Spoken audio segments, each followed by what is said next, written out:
Olá amigos, meu nome é Adair, muitos de vocês já me conhecem, né? E outros, na verdade, sou eu quem tem o prazer de ter esse contato pela primeira vez. Eu sou engenheiro metalurgista, fiz curso de extensão universitária na Suécia, né? Depois fiz pós-graduação, depois fiz mestrado e por fim fiz doutorado em materiais pela USP, né? Foi um longo e difícil percurso acadêmico, né? Mas bem antes de eu iniciar a minha primeira formação em engenharia lá atrás, né, eu já tinha uma paixão por aço inoxidável, né? Esse tema, essa história, um pouco da minha história, eu vou contar num vídeo aí mais pra frente, tá? Quando eu for abordar outros assuntos do inox, eu vou encaixando essas histórias, essas nuances da minha relação com o inox, tá? Hoje eu vou começar uma série de vídeos, eu vou começar a entregar para vocês uma série de material, tudo gratuito, né, de vídeos, dicas, e-books sobre aços inoxidáveis, né? Nesse aqui eu já começo com uma dica super interessante, né, para acabar de vez com uma dúvida frequente que eu recebo sempre, né, que envolve já o aço inoxidável, tá? Legal, vamos para a tela de PowerPoint e a gente volta daqui a pouco. Legal, pessoal, estamos aqui junto na tela, né? Uma pergunta corriqueira que chega aqui para mim sempre é: o aço inoxidável enferruja? Eu acho muito bacana, né, essa discussão, né? E eu estou acostumado a lidar com esse tema já há muitos anos, e ele chega para mim de duas formas, né? Primeiro, a pessoa que chega para mim e fala assim: Adair, eu comprei um fogão, um reator, uma geladeira, um equipamento qualquer, e ele é em aço inox, como é que ele está pipocando assim de ferrugem, né? Como é que pode, né? Uma outra maneira que chega essa pergunta para mim é de quem vendeu, né? Adair, eu vendi um tubo, eu vendi uma conexão, eu vendi uma chapa, eu vendi um equipamento, né? E quem comprou tá louco atrás de mim, porque comprou aço inox e ele tá todo corroído ou enferrujado, como é que pode, né? Então, afinal, né? Aço inoxidável enferruja, né? Não. Aço inoxidável não enferruja, meus amigos e minhas amigas, né?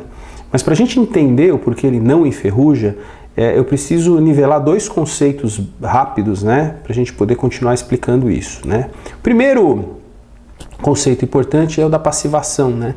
É o da formação da camada passiva no aço inox, né? Então, o aço inoxidável tem como principal elemento o cromo, né? Então, o cromo nos aços inoxidáveis, né, ele está sempre maior que 10,5%, né? E ao entrar em contato com o oxigênio, que é esse que a gente respira, né, forma um óxido de cromo estável, né, que dá origem então ao que a gente chama de camada passiva, que é uma camada protetora muito pequenininha, né, muito ínfima, que acaba sendo uma barreira contra ataques ao substrato, né, o que tem embaixo dela, que é o aço inoxidável, né. Então essa é a principal característica do inox, né? E o outro conceito que eu quero nivelar com vocês é o conceito do que é a ferrugem, né? A ferrugem nada mais é do que ferro oxidado e úmido, ou seja, hidróxido de ferro, que tem aquele aspecto vermelho alaranjado, né? Que é o próprio produto de corrosão do ferro, né? E que todo mundo, quando bate o olho, acaba sempre identificando que é a ferrugem, né? Então a ferrugem é um hidróxido de ferro, e por outro lado, o inoxidável é óxido de cromo na superfície, né? Esse é um dos motivos que ele não corrói. Vamos juntar os dois conceitos aqui. O inox, óxido de cromo na superfície, protegendo o elemento ferro que está embaixo dessa camada, né? E justamente a ferrugem é o elemento ferro oxidado. Portanto, como o cromo faz esse papel de proteger o substrato, o aço inoxidável não tem como enferrujar. Ele simplesmente não enferruja, porque existe a camada passiva, né? Então a pergunta que sempre vem depois é: tá bom, o inox não enferruja, entendi. Mas por que então às vezes eu vejo o aço inoxidável com ferrugem, né? Então é legal a gente ver e conversar sobre isso, porque, por exemplo, essa mesa que a gente está vendo aqui, né, é uma mesa em aço inoxidável e a gente percebe claramente aqui a ferrugem sobre o aço inoxidável. O que aconteceu aqui foi um manuseio inadequado. Então, partículas ou íons de ferro, como a gente fala, se depositaram sobre o filme passivo e esses íons de ferro, então, se oxidaram, se hidrataram, formaram o produto de corrosão em cima do filme passivo. E a ideia que fica é que o aço inoxidável está enferrujando, mas quem está enferrujando, na verdade, são esses elementos exógenos, esses íons de ferro que vieram de outro lugar por manuseio inadequado. E o que é um manuseio inadequado, né? Eu vou dar um exemplo aqui para vocês. Tem alguém aqui esmirilhando, ó, uma superfície metálica, por exemplo, o teto de um galpão. Embaixo, né, no chão, tem uma chapa de aço inoxidável. Então essas limalhas, que são íons de ferro, vão cair lá do teto e vão cair sobre a superfície do aço inoxidável, e com o tempo, a umidade, a temperatura, o que vai acontecer é que essa chapa, essa superfície inoxidável, vai apresentar então esse aspecto de corrosão que a gente vê aqui, que é fruto desses íons de ferro que caíram sobre a superfície e enferrujaram, né? Na verdade, não é o inox que está enferrujando, e sim os íons de ferro que caíram sobre o filme passivo, né? E aí vem sempre aquela pergunta, né? Adair, é possível recuperar um aço inoxidável que foi contaminado?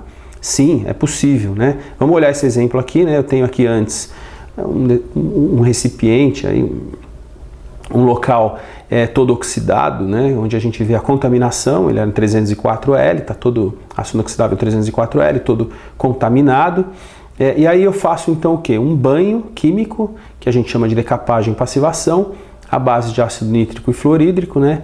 Então essa solução nítrico-fluorídrica, mais alguns aditivos, essa solução vai remover essa contaminação, dissolver esse produto de corrosão e vai repassivar a superfície do aço inoxidável, e ele vai continuar cumprindo o papel dele, que é justamente proteger o substrato.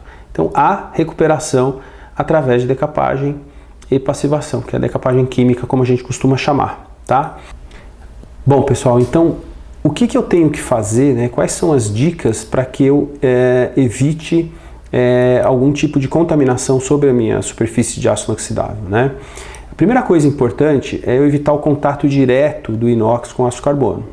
Então, se eu tenho uma prateleira, alguma coisa em aço carbono, que eu vou colocar um tubo ou uma chapa em aço inox, eu devo colocar uma barreira física entre os dois. Por exemplo, um plástico bolha, ou revestir de plástico a superfície do carbono, né, para poder exatamente evitar o contato direto, né? Uma outra coisa importante é que se eu vou realizar alguma operação em aço carbono, por exemplo, um lixamento, qualquer operação que solte limalha, que são íons de ferro, né, eu vou fazer isso sempre longe da superfície do inox, ou vou impor uma barreira física entre a operação e o aço inoxidável. Essa barreira física pode ser uma lona ou alguma coisa, ou mudar de galpão, ou ir para uma sala diferente, alguma coisa tem que ser feita, né? Uma outra coisa é, se eu vou usar um jogo de ferramental em aço carbono e depois em aço inoxidável, eu devo limpá-lo entre as operações. E uma outra opção é eu ter um jogo de ferramentas dedicado ao aço carbono e um outro jogo de ferramentas que eu possa aplicar em aço inoxidável. Tudo isso para evitar a impressão, a contaminação de aço carbono sobre o filme, né? Para a gente terminar essa parte aqui do PowerPoint, é importante a gente lembrar que quando a gente compra, quando a gente quer o aço inoxidável, quando a gente precisa do aço inoxidável, a gente precisa ter ele dessa forma, né? Limpo, arejado, com filme passível estável, né? Como a gente costuma dizer na teoria, né? Porque é isso que a gente espera, né? Como é o caso desse museu aqui que a gente está vendo, que é lá na Nova Zelândia, né? Onde toda a fachada dele é aço inoxidável e ele tem simplesmente esse aspecto impressionante, né? De beleza, de status, de tudo que o aço inoxidável nos transmite.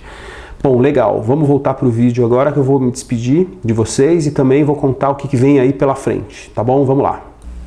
Legal, pessoal. Antes de eu me despedir de vocês, né, convido a todos a irem assistindo cada vídeo nosso, né, colecionando informações técnicas sobre o inox, sempre dada de uma forma bem simples, bem didática, tá? É importante reparar como a informação dá poder pra gente, né?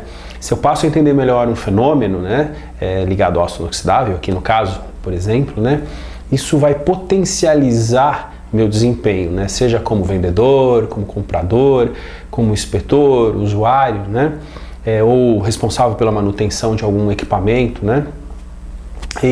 Você pode ser um profissional da revenda, você pode ser um profissional da distribuição, você pode ser da área alimentícia, farmacêutica, óleo e gás, solda, indústria química, mobiliário, enfim, todas as áreas, né, sempre acabam se encontrando com o ácido inoxidável, né, porque ele está presente em tudo, né, todo tipo de mercado, né, até no nosso dia a dia hoje, né, e toda vez que a gente aprende algo de novo, que serve de base, isso transforma a gente, né, transformação é super legal no profissional, né.